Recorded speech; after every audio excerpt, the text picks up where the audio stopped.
पुष्पाणियों के द्वारा हमारी शादी हुई, मेरे पितासों ने चीजों को युक्त किया, पुष्पाणियों की प्रार्थनाएं की, और हमने उस विषय पर लंबी कहानी को मैं शॉर्ट में बता रहा हूँ। हमने फिर जब प्रार्थना की तो हमने परमेश्वर की अगुवाई को पाया, और फाइनली एक बड़े ही संघर्ष पूर्ण तरीके के निपटने के बाद हमारा विवाह हुआ। मेरे ससुर जी को पंडित ने कहा था कि लड़का जो है या तो 9 महीने में तलाक ले लेगा या 9 महीने में वो तुम्हारी लड़की विधवा हो जाएगी, तो इसलिए ज्यादा खर्चा मत करो और ज्यादा कुछ मत करो, निपटने दो, लड़की नहीं मानती, मरने दो उसको, निपटने दो। तो 9 महीने में अपने आप तुम्हें छुटकारा मिल जाएगा। वो 9 महीने 15 साल हो चुके हैं, मुझे नहीं पता, और 9 महीने वो पंडित का, क्योंकि जब कोई परमेश्वर कोई चीज करता है तो उसका कोई मुकाबला नहीं कर सकता।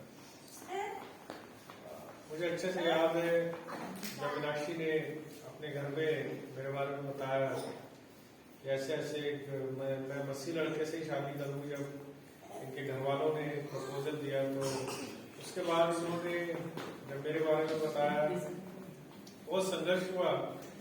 उस संघर्ष के बाद इन्हें कॉलेज से इनके पिताजी और माताजी और कुछ रिश्तेदार ये बोल के लेटर लिख के ले गए कि हमारी लड़की का धर्म बदल दिया है, हमारी लड़की को गुमराह कर दिया गया है, इनको बोला तुम्हारी दादी बीमार। बहुत सारे ऐसे इश्यूज हुए और इनको ले गए, और मेरे पास फोन आए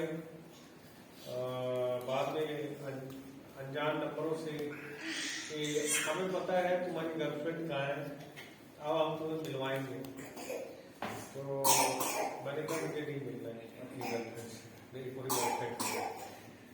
एक बार आया तो फिर दूसरी बार फिर फोन कि हम तुम्हें तुम्हारी गर्लफ्रेंड से हमें पता है कहाँ है, मिलना है तुम्हें। मैंने कहा मुझे किसी से नहीं मिलना है।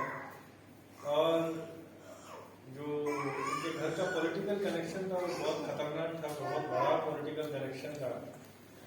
तो मैंने परमेश्वर से एक ही प्रार्थना की, मैंने कहा परमेश्वर तेरे लिए मैं जब भी बोलेगा मार खा सकता हूँ, लेकिन ना तो मैं इस जगह से भागूंगा और ना ही मुझे मार पड़नी चाहिए, कल को ये न कहे लड़की ये डाल मार पड़े। तो परमेश्वर ने बड़ी अद्भुत रीति से मेरे अंदर, मेरे हृदय में साहस को बताया। मैं वहीं टिका रहा। तो सब जानते थे कि मैं कहाँ से आता हूँ, कहाँ को जाता हूँ, लेकिन जब परमेश्वर आपके साथ खड़ा होता है तो आपके अंदर भय गायब हो जाता है। मैं हमेशा एक बात कहता है, परमेश्वर के सही समय का इंतजार करो, चाहे वो वैवाहिक जीवन है, चाहे वो आपकी प्रोफेशनल लाइफ है, चाहे वो कोई भी चीज है। परमेश्वर ने एक चीज का विश्वास रखो कि आपको आशीषित होने के लिए है, लेकिन उसका एक समय है, उस राइट समय का इंतजार करो। 2.5 महीने मीनाक्षी को इनके घर वालों ने कैद रखा, और बहुत टॉर्चर के बाद जब एक बार ये बर्दाश्त नहीं कर पाई तो कहने लगी मैं इस घर में नहीं रह सकती, अब मैं यहाँ से जाऊंगी, मैं और बर्दाश्त नहीं कर सकती। तो मैंने इनको एक बात कही जो मेरे पास्टर मुझे सिखाते थे। मेरे पास्टर ने एक बात कहा, बेटा यदि तू लकड़ी के दरवाजे को तोड़ेगा तो आगे लोहे का दरवाजा मिलेगा, फिर क्या करेगा। बाइबल हमें नॉक करना सिखाती है, दरवाजे को तोड़ना नहीं सिखाती। तो मैंने वही बात इनसे कही, दरवाजे, परमेश्वर का वचन कहता है कि दरवाजे को खटखटाओ। हम दरवाजे को सिर्फ खटखटाएंगे, हम दरवाजे को तोड़ेंगे नहीं। अगर तोड़ेंगे तो आगे लोहे का दरवाजा आएगा, फिर हम क्या करेंगे, बहुत मुश्किल हो रही। तो इनके पिताजी, मैंने कहा अपने पिताजी के पास जाओ और उनसे कहो कि मुझे जाने दो। ये गई, खूब डांट पड़ी, और मैंने शाम को फोन किया, आगे से मुझे खूब डांट पड़ी, आप समझ लो कि तुमने कहा था और मैंने आज खूब डांटा। फिर दूसरे दिन फिर मैंने कहा अपने पिताजी को फिर बोल कि मुझे जाने दो। दूसरी बार जब वो फिर गई तो फिर सेम रिजल्ट था, और मेरे साथ भी सेम रिजल्ट था।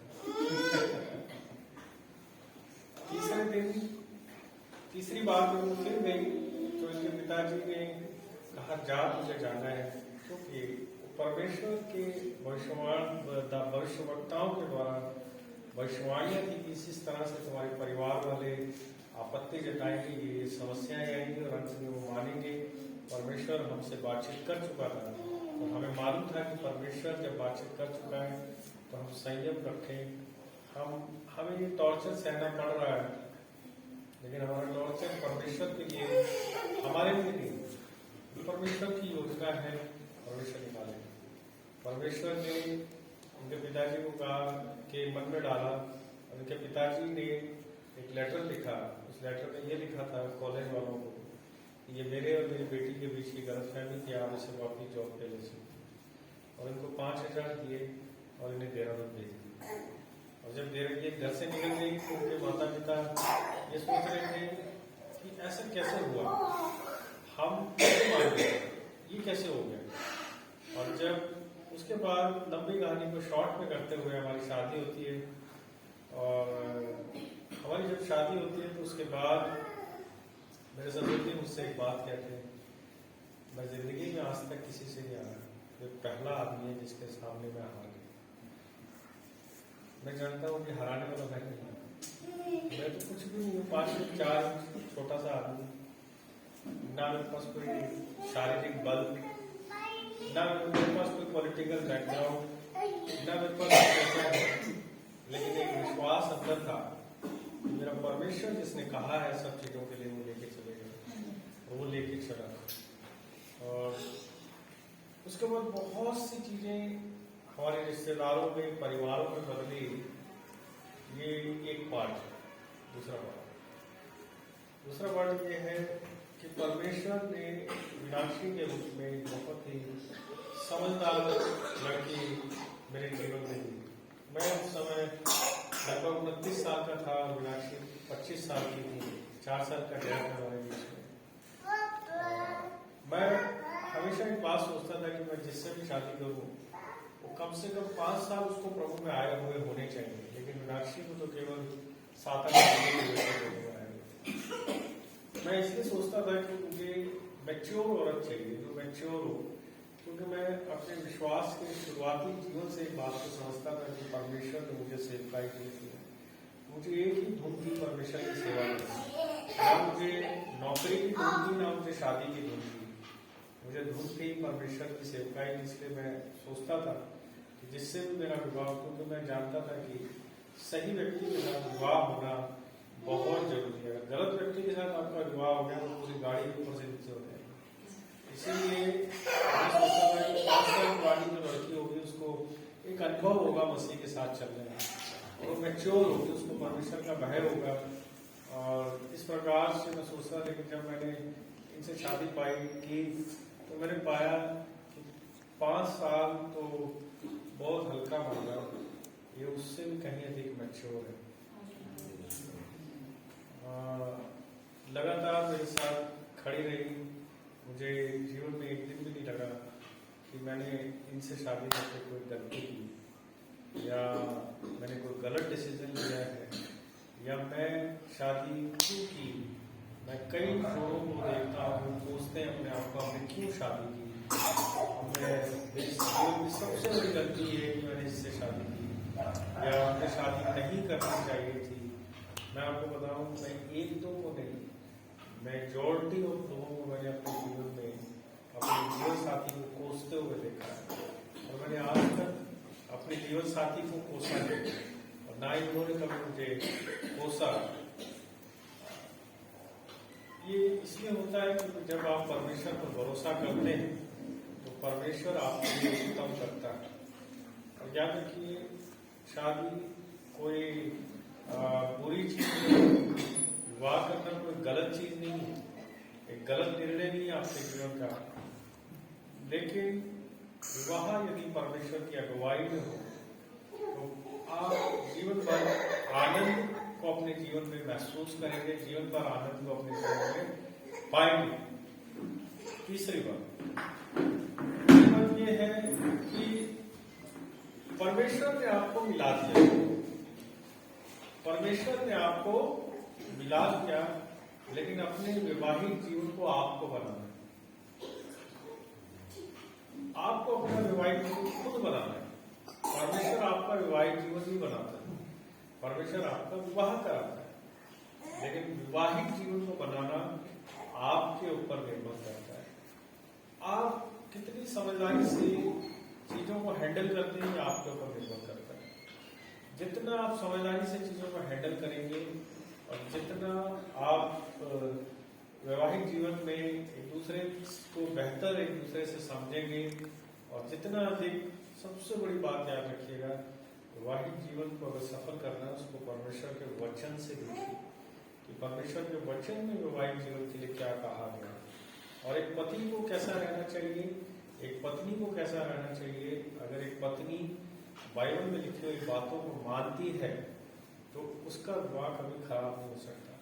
एक पति अगर बाइबल में लिखी हुई बातों को मानता है तो उसका विवाह कभी खराब नहीं हो सकता। इसको याद रखिए। एक दूसरे को हर दिन आशीषित कीजिए। एक वचन मुझे बड़ा अच्छा लगता है, पहला पत्रस 3 अध्याय 7 पद को पढ़ना चाहते। पहला, पतियों, तुम भी बुद्धिमानी से पत्नियों के साथ जीवन निर्वाह करो। वैसे ही पतियों तुम भी बुद्धिमानी से, क्या लिखा है? बुद्धिमानी से। सारे पति बोले बुद्धिमानी से। बुद्धिमानी से। पति सारे पति बोले बुद्धिमानी से। आगे बढ़ो। पत्नियों के साथ जीवन निर्वाह करो। हाँ,